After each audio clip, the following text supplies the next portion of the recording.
Su fa waɗanda suke son idan sun investment ya kasance a cikin kwanaki 3, 4, 5 sun cire kuɗinsu, to irin waɗannan platform su ne irin nasu. Misali idan ka duba wannan a kullum za ka samu 18% idan ka recharging daga $12 zuwa $100. Kullum za ka samu 18% a cikin wannan website. In takaice muku dogon zance zama gajere, a cikin wannan website a cikin kwanaki 5 za ka mayar da capital naka ka fara cin riba. Amma kamar yadda aka saba wannan ba platform bane mai ɗaukar dogon zango kasa a cikin kanka. So kamar yadda aka saba link ne register yana a description na wannan bidiyon, wanda kana danna shi zai kawo ka zuwa anan. Za ga akwai option guda biyu na register, akwai ta hanyar mobile phone number, akwai ta hanyar email address.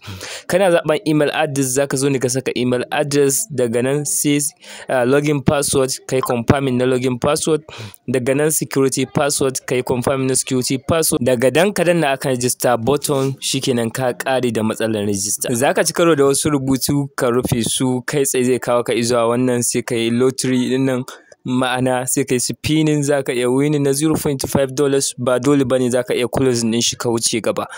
So bayan ka kawo akan ainihin dashboard ko ince home page, zaka ga yanda website din take. Idan kai scrolling a ƙasa zaka ga akwai daily check in da wasu 'yan sauran tax. Kana kammalawa ka zo ka danna akan BIP. So zaka ga BIP level din su daban-daban kamar yadda nayi bayani. Misali wannan na farko ne ke farawa daga $12 zuwa $180, wanda a kullum zaka samu 18%. So ka zaɓi wanda kake so kai daga ciki, sa'annan sai ka koma a home page ka danna akan recharge, ka zaɓi TRC20 domin recharge ko kuma BF20. So a wannan bidiyon zan dangwala ma TRC20 kamar haka, wanda zai kawo ni page kamar haka. Sai in yi copy na wallet address kamar yadda kuke gani, sai in je in kammala turo kuɗi na a cikin wannan website. So bayan ka kammala turuwa ka dawo ka danna akan wannan button na recharge complete, zai na maka recharge ya completing. Idan ka koma akan dashboard za ka ga kuɗin ka sun hau. In kuka duba ga $15 nan. So abin da zan yi shine kai tsaye yanzu zan zo in danna akan staking. Ina dannawa akan staking, already za ku ga staking ɗina yana gudu. So don haka za ka jira staking ɗinka ya kammala. Idan bai fara automatically ba, so za ka zo ka fara shi automatically. Idan kuma ya fara shi kenan, balantana ma zai fara automatically. So idan kuka duba nan za ku ga gashi nan saura kaɗan ya kammala. So idan ya kammala zan zo in nuna muku yadda za ka yi collecting, saboda yana da bambanci da sauran website ɗin da na muku a baya. So in kuka duba a yanzu za ku ga staking ɗina zai cike, wato wannan wurin da yake rolling.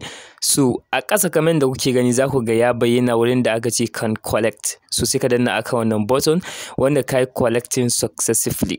So a yanzu kai tsaye za ka koma ne akan ainihin dashboard, wanda idan kai refreshing ko kuma ka danna akan ainihin wannan zaka ga cewa automatically ya sake komawa yana running automatic, ba sai ka sake danna wani button ba. So a yanzu kai tsaye zan koma a home page. Idan ka duba ga balance ina nan sun dora, da kai tsaye zan iya dannawa akan withdraw. So ina danna withdraw zai kawo ni zuwa wannan page. Idan kuka duba ga options nan guda biyu, akwai BIP20 akwai TRC20. So kamar da aka saba BIP20 is my favorite, da haka kai tsaye zan koma a Bybit domin copy na BIP20 wallet address. So bayan na kwafa kamar haka, sai in koma a cikin website din. Abu na farko zan yi shine sai in yi pasting na wannan wallet address, daga nan sai in saka amount na withdrawal all, daga nan sai security password wanda na kirkira a lokacin register. Ina kammalawa sai in danna akan button na confirm. So a yanzu da kuka duba withdrawal yayi success kamar yadda kuke gani. So idan na koma a baya a home page, a yanzu sai maganar referral kenan kafin mu je mu ga deposit ya sauka ko kuma da sauran jira. So kai tsaye za mu zo mu danna akan team.